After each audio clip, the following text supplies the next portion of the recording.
Hello and welcome. I am the Imperishable, and on today's episode, I'm going to do a battle report. I know I haven't done one for a while. It is one happened about a month or so ago. It's a Warhol battle report for today.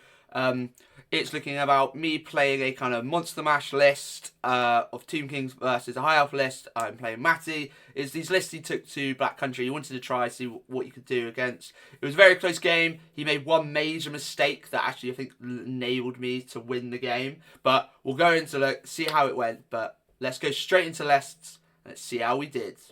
So straight off the bat, we are looking here. Matty is playing Chrace. He is playing with a level 3 Lord, Battle Magic Lord Familiar, Sealed in Lodestone, and Chariot Hunter. So his spells he went for, I think, are the ones you should go for. He's got Arcane Urgency. He went for Oaken Shield.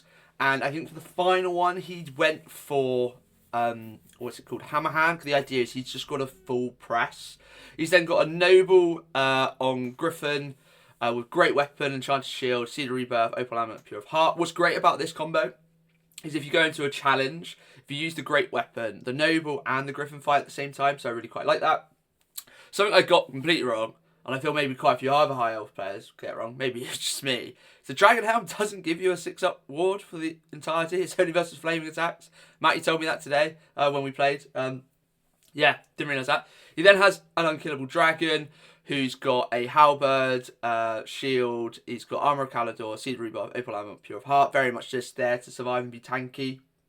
You can use his hand weapon, if not, usually uses his hand weapon when he wants to get into a challenge, so he doesn't kill the bloke, and so the dragon can kill. He's then got 2 lots of woodsmen, both 13 strong, with cloaks, warbows, and one of them, I'm guessing it's the 251, it doesn't say here, but one of them has replaced to have scouts rather than vanguards.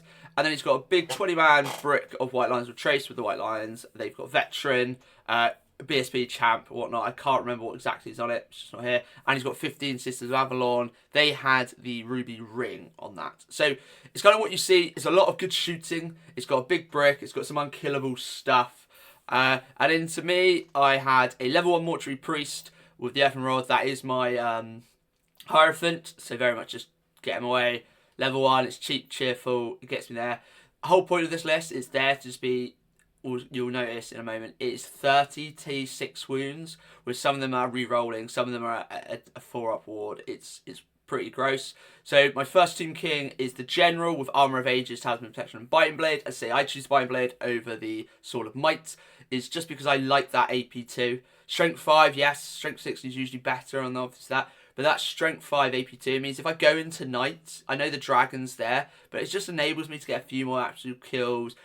Even into Brooks of Infantry, everything usually has like at least a 4-up save in combat. So you just get it down, you're on your 6-up save in combat. If I roll a 6th wound, you don't have a save, and it helps with the Tomb King. Because the amount of 6s, or if it's Sword of Might, yes, I wound most things on the same, because I'm Strength 5 versus T3. And so it enables them to have a 5-up save, which is really annoying.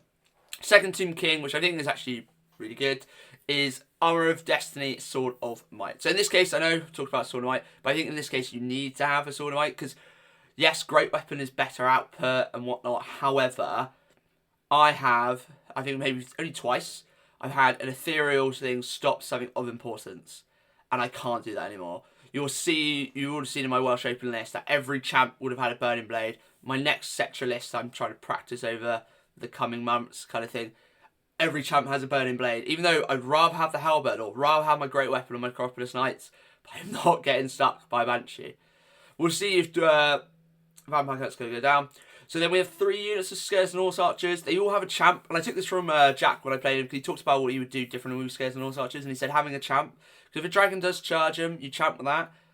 There's a good chance that they don't crumble in one turn. But I tested it. I wonder actually if I do just want the unit to crumble on the charge. Depending on where they are.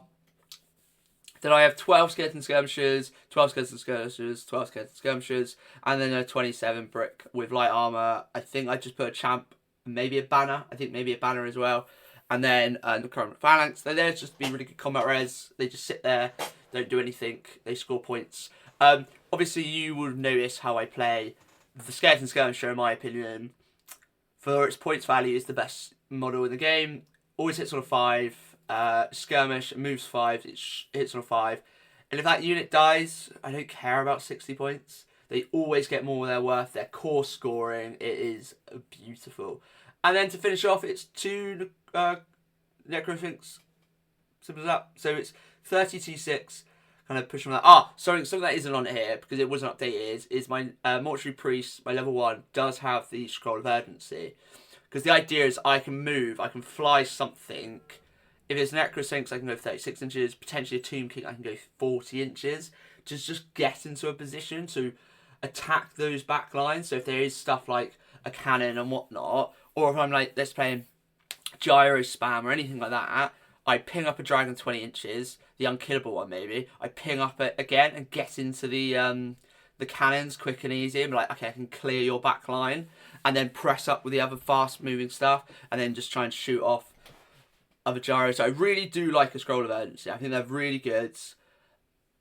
Obviously, Masters, we've talked about in our last video, they don't have the reroll leadership banner with a thing, which is quite annoying. But for 30 points, you're a leadership 7, so you get it most of the time. It's a really good one. I think it's probably the best out of them all, because you always just try at turn 1, or you keep it back for that last moment where if I want to try and keep my priest alive, or it's like I can potentially look to use my occult lists with my wizards, so I can ping them up so far to drop out a spell with a fly. But yeah, I really enjoy it. It's a really good.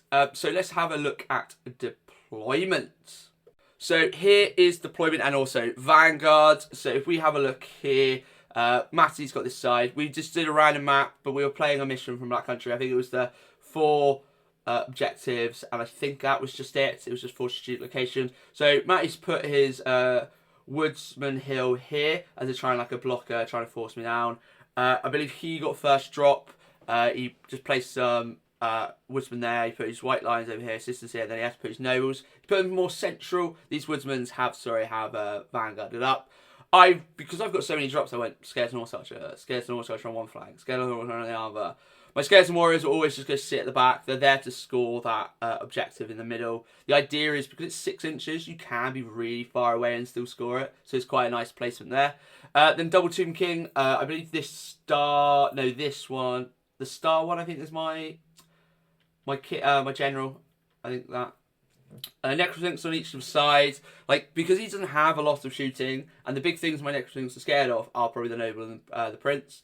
So it's trying to get away from that. And then just skeleton skirmishes, 2 of them there, one obviously in ambush. The whole point is they come on, try and score the backfield, and then they'll come from a side and try and walk on. Yeah, and as you say, it's just there.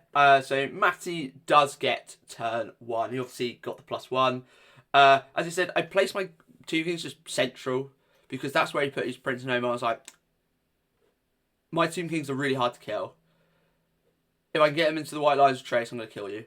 If I get into your Prince, I can hold you up forever. And the idea is, my Tomb Kings aren't the only things that do damage. Like, his Sister of Avalon are annoying. His Curation War Host, Woodsman and Iron, they're all annoying.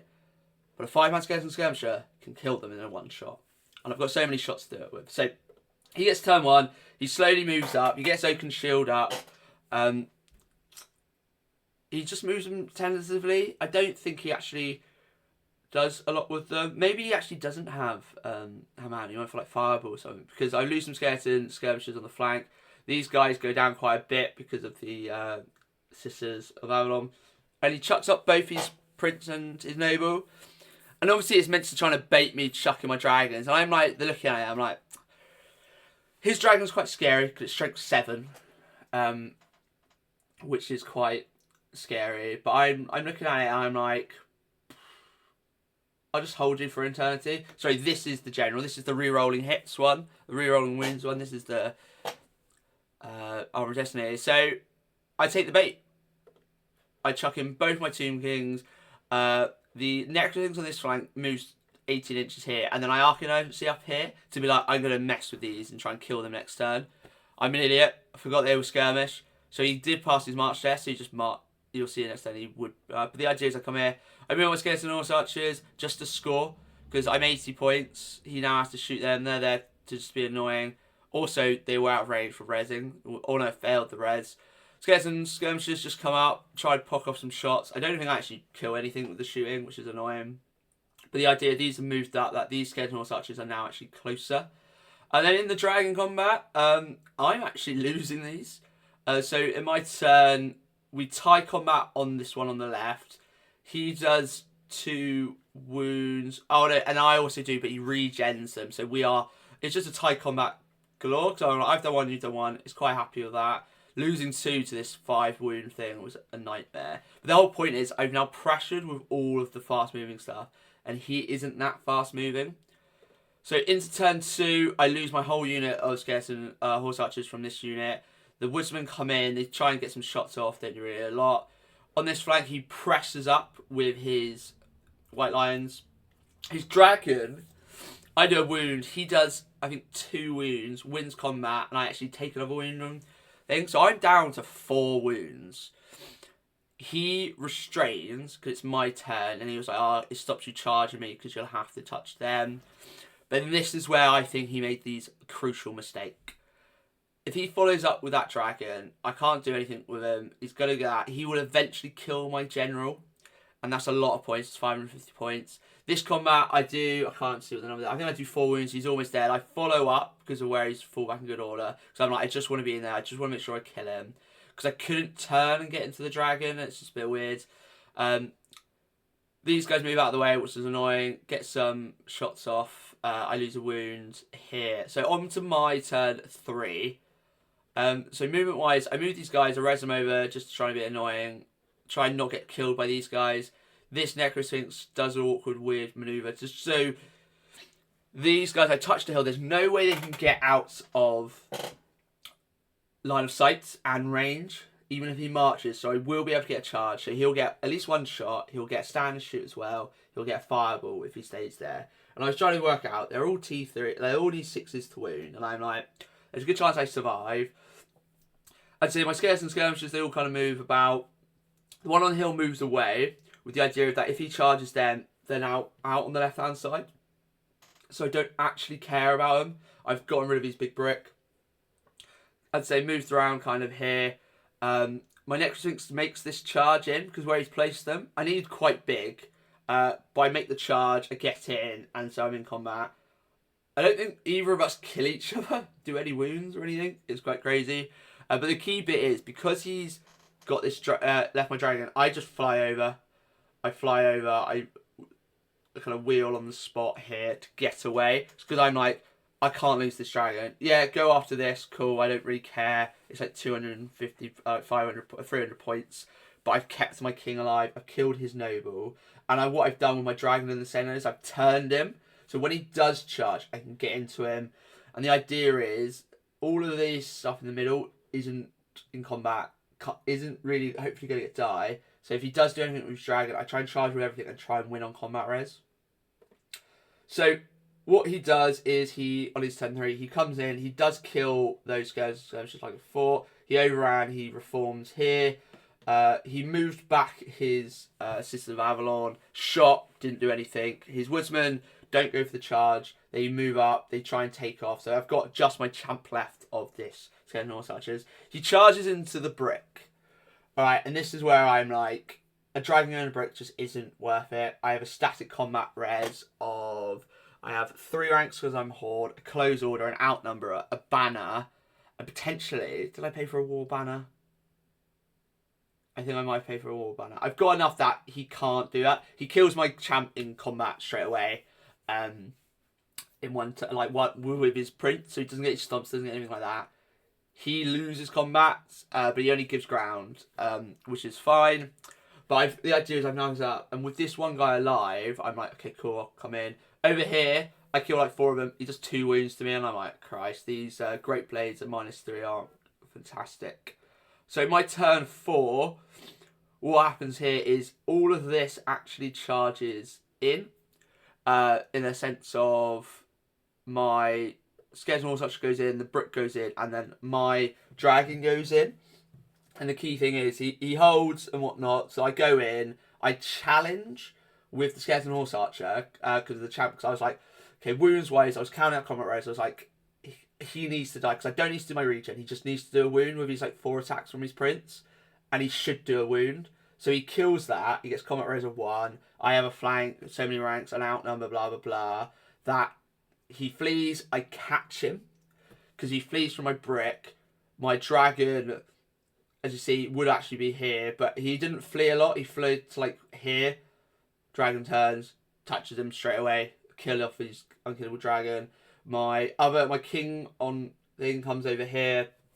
So now to try and be like, we're going to try and kill this brick. I've got 4 turns. Try and maybe pink off some shooting, chuck in the dragons. Try and maybe res up a wound. The next Sphinx goes in. Stand shoot doesn't do any wounds. Or no, stand shoot does a couple wounds, but I kill off a lot. I kill off his woodman here. So he's now not scoring anything. So I'm getting 2 points of scoring. So the scoring wise, I'm getting quite a lot. My skeleton archers still haven't came in yet. These woodsmen are annoying, but they're not doing anything. So realistically, at the bottom of turn 3, he has his brick left, and that's about it. In that brick is about 500, 600 points, and I know that I really want to break it. I want to try and get this 20-0. So his turn 4, I kill off his guys here. I failed my restrain test, so I overrun. So I'm coming on next turn. He doesn't do anything. This brick just doesn't move at all. So my turn 4, my skeleton skirmishers come on. They move up to grab this objective. I'm an idiot, moving my skeleton skirmishers horsemen over here, trying to get this one, get more points. Realise I don't actually have 10 models here. I'm an idiot. So I lose 30 points here. I realise that there. The idea is now these 2 Necrosphinxes are coming after to get rid of these woodsmen. Yes, I know they've got great blades, but I think if I go in with both, I'll do that. I've set up now that both my dragons are going to charge. The idea of 1 in the flank, 1 in the front. So not a lot happens my turn 4. It's just staging. His turn 5, he wheels and moves this thing here. And this is probably his second big mistake. Because he could have just pivoted or reformed and gone like really wide or anything like that. And the idea is to keep everything in my front. But he doesn't. My king is on his flank. I'm in his front. So I just charge in with both both dragons in. I get a res on this dragon for a wound up, which is quite nice. I win on combat res. I think I kill his priest, his wizard, so I get loads of points there. Because of where he fled and the reform, like only ever 1 dragon's going to get in. My 2 Necrosphinxes is coming out to be this pressure. I'm scoring 90 points on this turn and the next 2 turns. And we end it there. It's quite crushing. So everything of his died except the Tracer Warhost, Woodsman. I lost just some pointless skeleton horses, skeleton skirmishers, and then with obviously bonus points, it goes to that. So it's a crushing victory. It's a 20-0. But as I said, the big kind of 2 big things was this bit here. Needing to turn, I would say you wanted to face me, get straight on, rather get the flank in. Because he lost his ranks as well, so he lost combat res there. And then I think the biggest one was here. If that prince goes forward, he's either going to keep winning versus my dragon, or it's going to be a slow kind of slog and whatnot. It'll be my turn 3, because as I said, this dragon will be somewhere about here. He would be following her up. I would have this dragon, but I wouldn't know what to really do with him because he's got to kill that. So on his turn 3, he could have maybe got these guys also in the dragon to then crumble me to death. And at that point, it's just a different game. But no, it was a really good game. As I say, Matty kind of learned a lot. It's a really hard list to play with with high elves. Their models are great, but they're so expensive. So you've got to be really great with them. So like his brick is 500 and something points. That just died to a dragon. His noble, I love the idea. I think running triple noble or double noble and the prince is a really nice way of doing it because you can get them really tough, those 2 nobles on griffins. But it's like that, like his woodsman, 195 points to 13 shots a turn at T3. Yes, they're tranquil bows, but 195 points, I get 36 shots. We hit nearly probably on the same because of distances and whatnot, and I will kill you before you kill me. So I feel it is quite hard, and like scoring for high elves is impossible. You have 3 scorers. He scored like 8 times over the entire game. I have like 7, 8 scorers that are all very good, very cheap. They all make their points. So him holding back with a 195 point unit, it's a lot of points. yes, there's not a lot of points for it to die and whatnot, but to just sit back do nothing is a lot. For me, yes, I sat back with my brick, but it's there. But I set up like skeleton horse archers. They ran out, they scored. I got skeleton skirmishers that sit on a thing, and they sit there. It's a hard one for the high elves. So that was a really nice battle. It was nice to get on it. Once again, try and play a bit more Warhol. I'd say I didn't want to play. Matty really wanted to try against it because I played Ollie with his kind of scream tech, and it didn't go well. Just the mass shooting, it's gonna plink off wounds. It's gonna kill the odd thing, and if they die, you just don't care. It's a really good list. Obviously, there's talks on the rumor mill, on the leaks kind of thing with the FAQ of what's going to happen to the Armor of Ages dragon, which I think is a good thing. It shouldn't be on them. It's a bit broken, but you can still get 2 very good dragons. And actually now you can get dragons now that can actually fight. So I would say you take your General's Armor of Destiny one, so it's just there. You take the next one with the Warding Splint. Or you just take the Talisman of Protection, and then you go like Crackling Blade. You just go for like, he's my meat grinder. Chuck him in, make sure he's got a buddy of a guy with a skeleton chariot. I was looking at a dragon in the Royal Host, kind of just play with Cetra, and you play him with the Royal Mantle, Talisman of Protection, and then you give him like the Biting Blade. So he's a 3-up, 5-up, 5-up, and everyone around him gets his thing. So the idea is you go hard fast. You get Two Kings Chariots and the Necropolis Knights. You just go hard and fast. You can even get your Shabdi going 8 inches a turn, and you have a level 1 priest with the reserve move spell. You just care about them. They can go 16 inches turn 1. Up Scroll of Urgency 24. So I'm happy for the change of the what's the words Armor of Ages going, because I think there's some better or like more interesting dragon builds. The Armor of Ages is just really strong versus anything like just ballistic skill shooting. It's just okay, cool. You need 5s and 6s to win me. Reroll that. The amount of times I've survived the heroic killing below. I know you probably won't watch it, but Adam Harper in our game in the Black Country, I just put my unkillable dragon, and it just didn't go well for him. But no. Thank you very much. As always, thank you very much. I'd say more content I hope is coming over the Christmas period. I've got some time off, so I'm going to try and make a load of batch videos and just get them out and sprinkled out across Christmas and just go into the new year. I do apologise for the last couple of months. I've been a bit vague. However, we are going to look at some new interesting stuff.